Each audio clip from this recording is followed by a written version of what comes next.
নানা ধরনের কথা আপনি একেবারে কাছে থাকেন, তার সাথে সরাসরি যোগাযোগ বা বিভিন্ন কাজে বাইরেও যান এবং তার পারিবারিকভাবে আপনি তার সাথে দেখুন, যদি একটু বলেন যে আসলেই মানে সংকট কোথায়?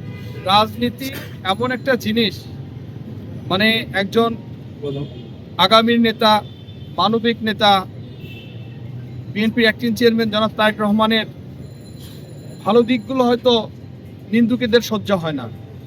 নিন্দুকেরা এ ধরনের কথা বলবেই। আমাদের প্রিয় নেতা জনাব তারেক রহমান নিন্দুকদের এই কথাগুলো আসলে পাত্তা দেন না। উনি ওনার প্রিয় জন্মভূমিতে ফিরবে, বিজয় বেশি ফিরবেন, এটাই স্বাভাবিক। কারণ এই দেশটা স্বাধীন, এই দেশটা ওনার হাতেই শোভা পায়।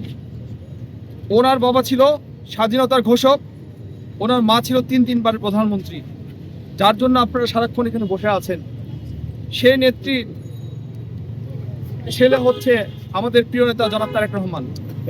উনি এদেশে আসবেন ইনশাল্লাহ, আশা করছি এই বিজয়ের মাসেই উনি ইনশাল্লাহ বাংলাদেশে আসবেন। আমরা যেটা শুনছিলাম যে পাসপোর্ট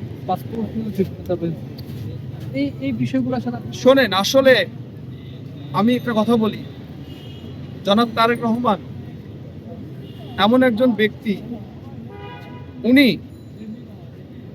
এমন কোনো প্রশ্নবিদ্ধভাবে বাংলাদেশে আসবেন না। উনি যেটা সাবলীল এবং যেটাই স্বাভাবিক সেভাবেই আসবেন, যাতে কোনো প্রশ্নবিদ্ধ না। এই মাসে আসবেন সেটাকে আমরা বলতেছি। আমি তো বলেছি বিজয় মাসে ইনশাআল্লাহ।